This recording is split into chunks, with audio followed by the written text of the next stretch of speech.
In a significant political move, the BJP Asharambari Mandal organized a high-level awareness meeting on the G Ramji project at the Bachaibari Mandal office on Wednesday. The event, aimed at educating party workers and leaders, was headlined by former MP Rebati Tripura. 13 families officially left their respective parties to join the BJP.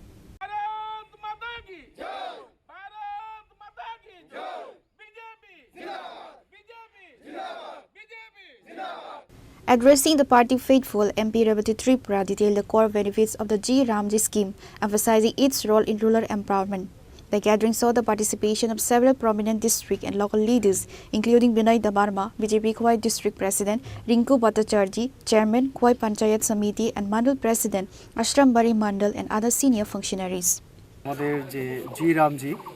যেটা সংশোধিত আকারে যেটা কেন্দ্রীয় সরকার গ্রামের মানুষের জন্য রোজগারের guarantee যে আইনের সংশোধন তার উপরে বিরোধীদের বিভিন্ন অভিযোগ আছে সাধারণ মানুষের কিছু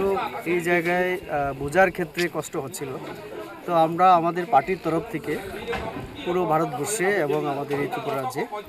সাধারণ মানুষকে এই সংশোধিত যে জি রামজি তার যে উপকারিতা বা সুবিধা দিকটা সচেতন করার জন্য অ্যাওয়ারনেসের মতোই আমরা এখানে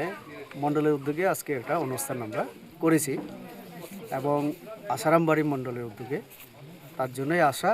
এবং এখানে আসার পরে দেখলাম আমাদের ত্রিপুরা মতা সহ অন্যান্য কিছু দলের 13 ফ্যামিলির পরিবারের 51 ভোটার তারা ইচ্ছা প্রকাশ করলো আমাদের দলে সামিল হওয়ার জন্য তার জন্য আমরা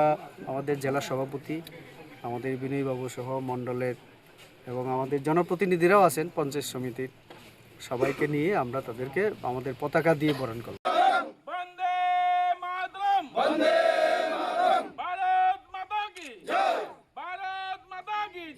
Reported by Biplov from Khoi, Chini, Khorang.